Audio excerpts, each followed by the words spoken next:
Today, I'm going to talk about how to deal with difficult people. Now, if you've ever dealt with difficult people, whether it's the toxic coworker, a critical family member, or someone who just pushes your boundaries, you know how draining it can feel. But when you've experienced trauma in the past, dealing with these people becomes even harder. Your nervous system is wired for safety, not for conflict and confrontation. So you might find yourself freezing up, over-explaining, or even trying to fix the situation just to keep the peace. But the problem is, when we try to keep the peace, things can get even worse. We keep trying to make other people happy, and at the same time, we betray ourselves in the process. So I'm going to show you exactly how to handle difficult people without betraying yourself, even if you've been conditioned to keep the peace at all costs. Now, difficult people is just a blanket term for people who are dysfunctional, abrasive, or simply unable to deal with conflict. Now, at times, of course, we can all be difficult. But when I talk about difficult people, I'm talking about people who have these specific behaviors on a consistent or a regular basis. And these behaviors include: difficult people are always playing the victim. Nothing is ever their fault. It's always someone else or the world around them. Difficult people are chronically negative. They're always complaining. They're always criticizing someone or something. Difficult people are controlling or manipulative. A lot of the times they use guilt tripping or gaslighting, denying your reality to get what they want. Another trait of difficult people is that they simply can't respect boundaries or limits of any kind.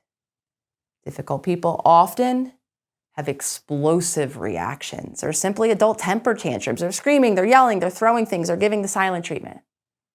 And finally, difficult people are those who lack empathy or the ability to see another person's perspective, to honor someone else's feelings.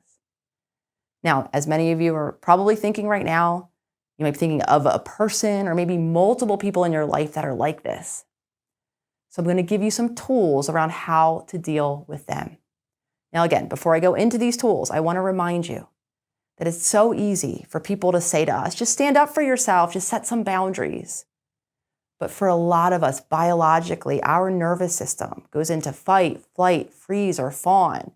We scream, we yell, we shut down, we people please when we're around these behaviors. So I know it's really overwhelming and change can be scary, but I want to stress that the more you practice these responses, the more your body is going to relax into a feeling of, okay, I can do this. And over time, the more confidence you're going to gain. So the first thing you're going to do is you're going to want to practice shifting from thinking, how can I make them happy, to how can I protect my peace? Now, if you're a people pleaser like me, you're going to notice your first impulse is always going to be to make someone else happy or to avoid upsetting them. Now, of course, making other people happy is a really great thing. It's a nice intention. But it's great when the other person is safe, when they consider your feelings and when they have empathy for your emotions. And when we're dealing with difficult people, making them happy often comes at a high cost to us. So, for example, let's say you have a difficult family member who's guilting you. They're trying to get you to do something that you already said no to.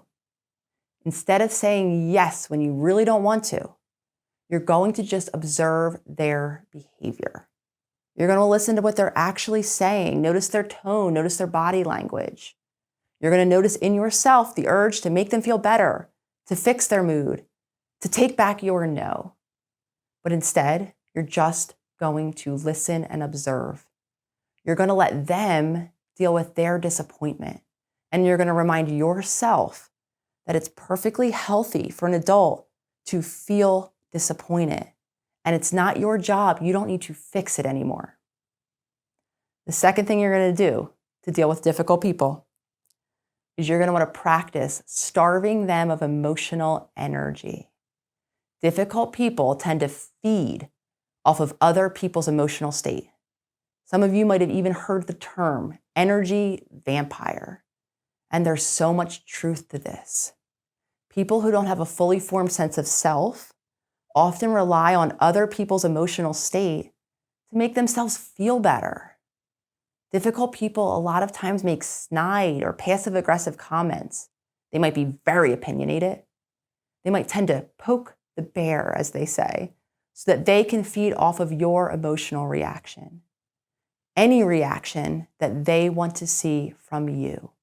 So I want you to practice starving them of your emotional energy. So that means not over-explaining, not trying to get them to understand you, or not pitching your case. Now, this is going to be really hard because you've probably done all of those things for a very long time. But the more you practice this, the more you're telling a difficult person that they'll have to actually find someone else to get that emotional reaction from. So an example here. Let's say a difficult person asks you to borrow money. I'm sure many of you have had that experience. And you don't want to lend them money because maybe in the past they haven't paid you back, or because maybe you're on a tight budget now. So they ask, and you can simply respond, I can't lend out money. I'm on a tight budget right now. And maybe immediately they might say something back by letting you know all of the money that they owe for bills, or maybe they might go into all of the terrible things that will happen if they don't get the money that they need. You might feel like you need to remind them of how they haven't paid you back the last time. Or maybe that it's not your responsibility to take care of them financially, which is true. Or maybe you go into over-explaining, telling them all of the things that you have to pay for to justify why you can't give it to them right now. But here's the thing. All of that feeds their need for your emotional energy. You've already decided that you can't give the money, so you don't need to say anything else. The conversation can be over. The third way that you can begin to deal with difficult people is begin to practice detaching from their reactions. Some of us have dealt with really intense reactions where we learn to be afraid of other people. So when someone gets upset, we actually go into a full-blown trauma response. And when you start dealing in a new way with difficult people, there can be a lot of resistance that you notice in yourself and even in their reaction. They might push back even harder. They might have an even bigger response. So I want you to begin to use this affirmation. Begin to say to yourself, silently or aloud, their energy is not my responsibility.